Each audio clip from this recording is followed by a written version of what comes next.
Hey, what's up, cats and kittens? And shout out to all my cerebral lights. It is me, the Cerebral Diva, and I'm back with another episode of In the Loop.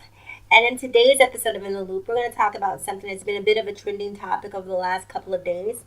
It's something that I wanted to come to you guys and talk about, but when the story first broke, there weren't a lot of details, and I don't like responding to something viscerally. I like to have a comprehensive understanding of what's happened. And now that more information has come out about this story, I'm going to talk about it. And I debated if I wanted to talk about it. Let me tell you guys what was the impetus for me to even talk about this. So I was at the gym working out. And when I say this, let me preface. What I'm talking about is the attack on Empire star Jussie Smollett. I was in the gym working out this morning, getting my fitness on. And the news was on. So I have my headphones on, so I don't really listen. I just sort of watch. And so I saw a picture of Jussie Smollett flash on the screen. And the byline underneath, the little ticker that floats underneath the news stories, basically the caption read, Empire star Jussie Smollett, victim of possible hate crime. Did they just say possible? They didn't just say possible. They said possible. And so when I read the word possible, I became incensed in that moment just because I felt like now that this story has come out, there are a lot of people who are beginning to doubt the veracity of the story, to doubt the truthfulness of the story. And I ask, why are they doubting it? What makes this, in the day and age that we live in, what makes this story so unbelievable? We live in a day and age where a white boy will walk into a church full of black people who have done absolutely nothing to him and shoot up the whole church for absolutely no reason.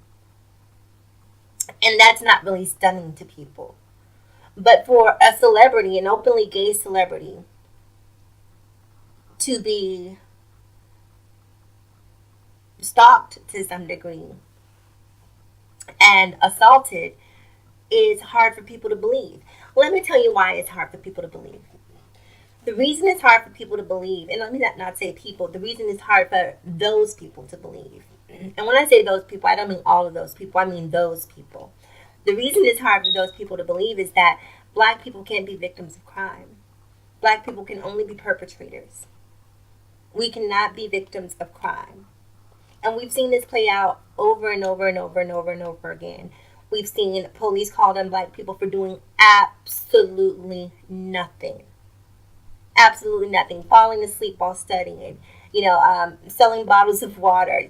Just the most innocuous, the most benign things. We've seen black people have encounters with law enforcement where there should be absolutely no encounter there. And that says to me that black people are perceived as predators and not necessarily as victims. So when I read this story and when I hear this story, I don't see, outside of Kevin Hart, I haven't seen as much heterosexual black male support for this issue as I think there should be.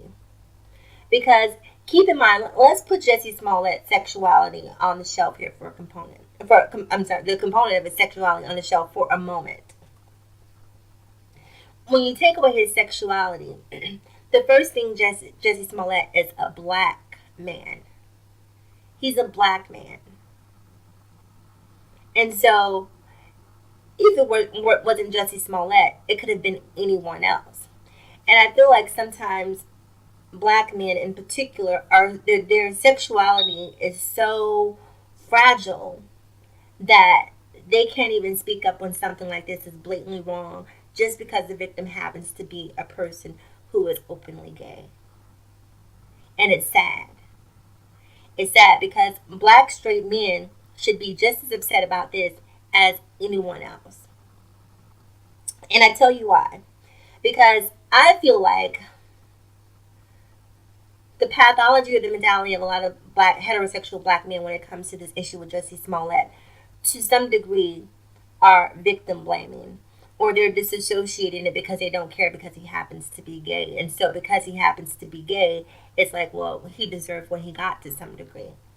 So it's the equivalent, or it's analogous to um, a woman who wears a sexy dress to a party, or a woman who drinks too much at a party and she's sexually assaulted, and people say, well, why did she drink so much, or why did she wear that dress? It's almost like she was asking for it because of what she was wearing. No, you lunatic, she wasn't asking for it. She's not the issue. The person who assaulted her is the issue.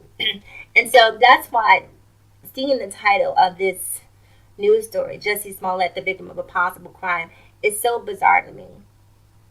Because in the day and age of the Me Too movement, if you're a white woman and you say that you were sexually assaulted, you are immediately believed. No one questions that. It's the victim. It's incumbent upon the person, the accused, to prove that they are not the person that they're being made out to be. But in Jussie Smollett's case, he happens to be black, he happens to be gay, and he happens to be a male. Those are three people that America does not give a damn about. Those are three subsects of our population that America does not give a damn about. They don't. And if we don't give a damn about the people who are our brothers and sisters, who else will? You don't have to care about who he's sleeping with. Supporting another man who happens to be gay does not make you gay by association. So I really wish that there were more heterosexual black men. I wish that black people were more outraged. It's amazing to me, like even with this whole R. Kelly thing, I couldn't get away from that when it was happening. Not that it wasn't a big deal, not that women being sexually assaulted is not a big deal, but we've been hearing about this R. Kelly thing for several years. So the shock value has diminished for me personally. But this whole Jussie Smollett thing, I don't feel like the black community is outraged. I've seen more outrage from the black community because Khloe Kardashian put braids in her hair, and people say it's cultural appropriation. I've seen people more angry and upset, more tweets, more social media posts about things like that that really, in my mind, don't have a huge impact on us overall. I've seen people more concerned with that than this particular case. I just want to say that as a community, we have to start loving each other. Everyone. Gay, straight, transsexual, transgendered. People are people. Good people are good people. Who a person sleeps with is not indicative of their character. And so if you are a person of color and you're not supporting this man because you disagree with his sexuality, I say shame on you. That's it. That's all, folks. As always, in closing, remember to live better, love harder, think smarter. It is me, the Cerebral Diva. Shout out to Jussie Smollett. I hope he's doing well. He's on the mend. I really hope that the people who committed this crime are found and prosecuted to the full extent of the law. And more so, I hope that they're found so that he gets vindication. So all of the skeptics out there with one eyebrow raised and judging whether or not this man is telling the truth will have egg on their face. So remember to like, comment, subscribe, and please share if you feel so inclined, or don't share if you don't want to. It doesn't really matter to me either way. It is me, the Cerebral Diva. I'll talk to you guys again soon. Have a great day.